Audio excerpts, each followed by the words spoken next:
As part of the research for the clothing restoration project, the team traveled to West Africa to meet with natural dye practitioners. Our 2-hour trip in January began in Lomé, Togo. We were out by 5 a.m. and arrived at Ouidah at about 7 a.m. Through our field researcher, Titiga Goto, we learned about Nadia Nadanle in Ouidah, Benin, who runs Color Indigo, a company that is dedicated to preserving the tradition of textile dyeing with indigo. Hey, good morning. I'm Nadia Nadanle of Color Indigo, and we are currently in Ouidah, in Benin.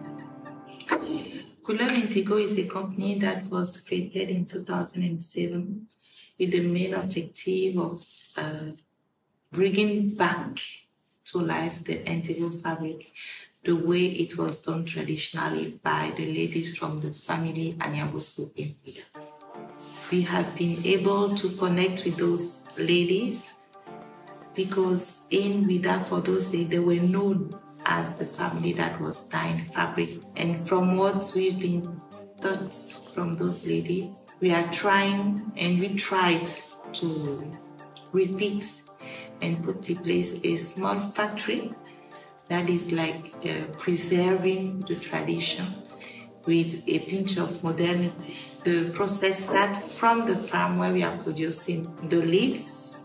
Then we end the process with the showroom where the fabrics are exhibited. The company was created like 15 years ago, and we had the feeling that we have to leave something to the community.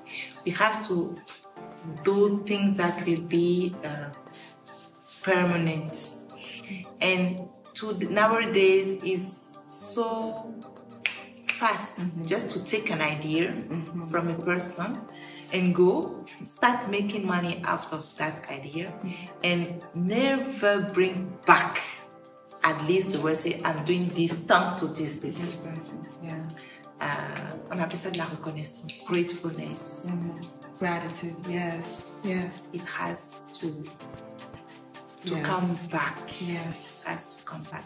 I'm not obliged to mention the name of those ladies every time when I have a microphone in front of me or the TV in front of me. But it's good to give to Honor. Yes. Honor and respect. Yeah. for me it's like vital. Not doing it is like killing myself and killing them a second time. I will just give you an overview of the showroom of the fabric, Okay. and then the creative approach, Okay. and then you go visit the plant. Okay. All right. And we made a call to our customer at the radio everywhere. If you find a piece of indigo in one of your aunts, grandmother, mother, anybody's box, please bring it.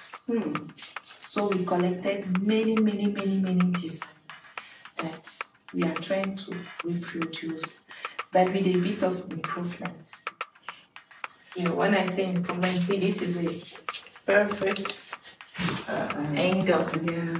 Those days you can see that it was done manually. They don't have repair, so the line were not really aligned. Yeah.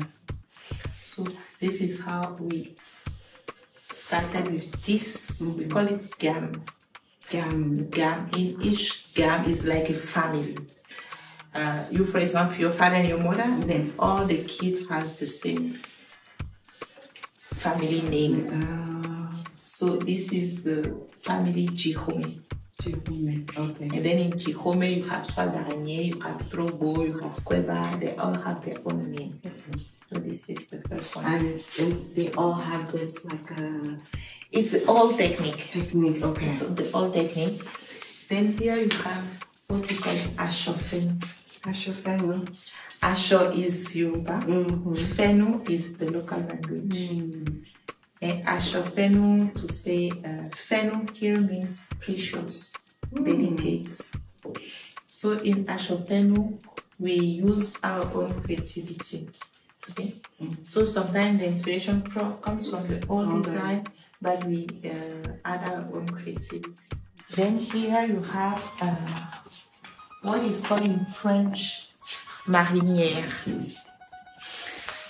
And it's, as I said, is inspired from marinière. Marinière was a fabric that was used to make t-shirts from the Marines, blue and white line. And those days, the blue line were made out of indigo. They call it marine. Do you see what I'm talking about? Like blue and white. Yeah. And Jean-Paul Gaultier is using it a lot. Oh, interesting. Then those alignments was like that because in case one of them fall into the water, they can see them easily. Oh. And those blue lines were smaller because of the cost of the indigo. And it is known that marinière is the fabric of the city by the sea. And here, Ouidah is by the sea. Now, okay, we have the indigo.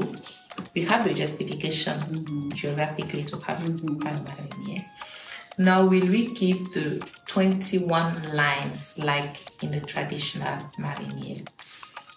We sat down, we said yes, because 21 is 3 times 7. 7, 7, 7 is 21.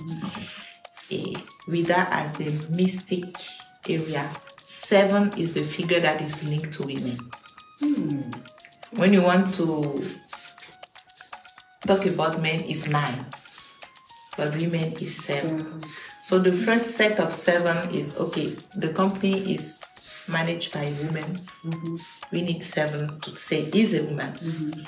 The second set of 7, we listed all the slavery monuments, the places that are linked to slavery that are still visible today. There are 7. So that's the second set of 7. Then the third set of 7 is a touristic place. And when you say, I am in Ouidah, they will ask you, have you visited this? Have you visited this? There are 7 places. So these fabrics help us to present Ouidah and then to talk about the story of Ouidah. And then you have this that we call Ouidah Blue. Ouidah is not the normal name.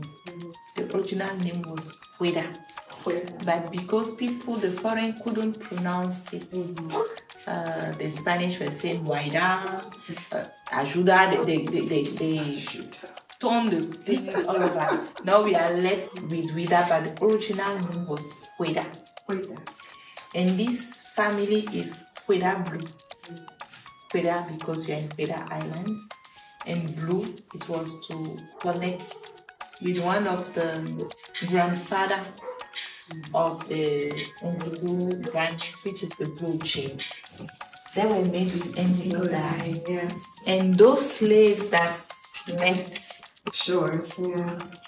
were also working on farm of indigo. Indigo. Yes, before Yes. even cotton. Yes. So what is known is cotton, sugar cane, but they also worked on indigo.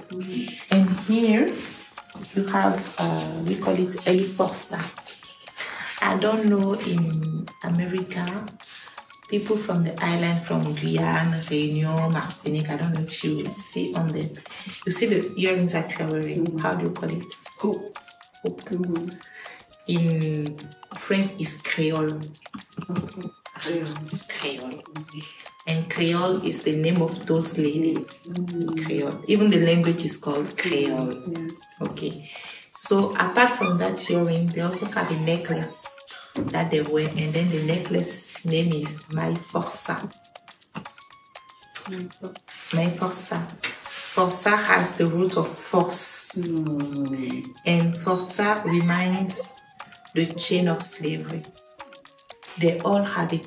The way they wear the Creole, they also have the My Força, the necklace and then the bracelet, plus the robe accord, they call it.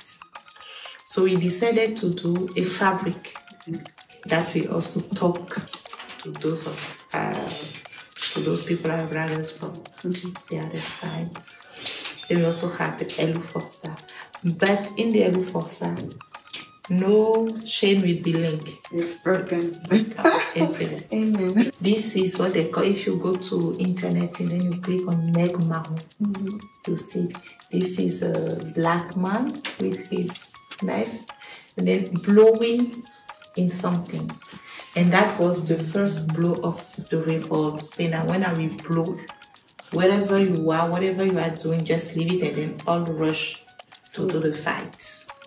That was the necklace. So that was the fabric the Elu Forza. We spent some time in the shop looking at various items and selecting the ones that we wanted to purchase. After that, Nadia took us to visit the rooftop where the dye vats are kept. On our way to the vats, we stopped by to say hello to the ladies who are prepping fabric for dyeing.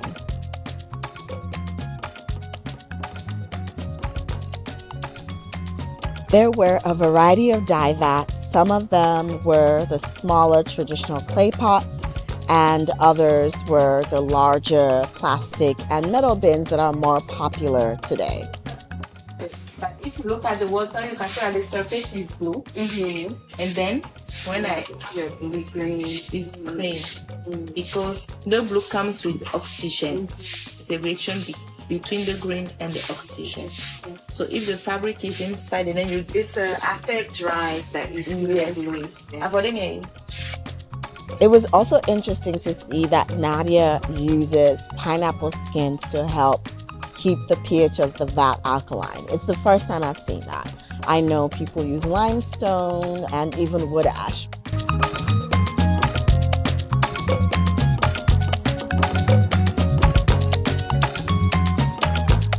Our tour of Color Indigo ended with a visit to the employees who convert scrap textiles into various items for home use. Color Indigo hires and trains people with disabilities to support the recycling of scrap materials.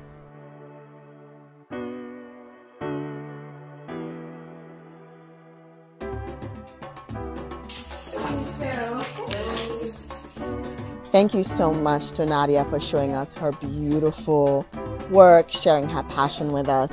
We encourage everyone to visit Color Indigo. Go to Benin, go visit Color Indigo, learn about West African history, learn about indigo and traditional dyeing.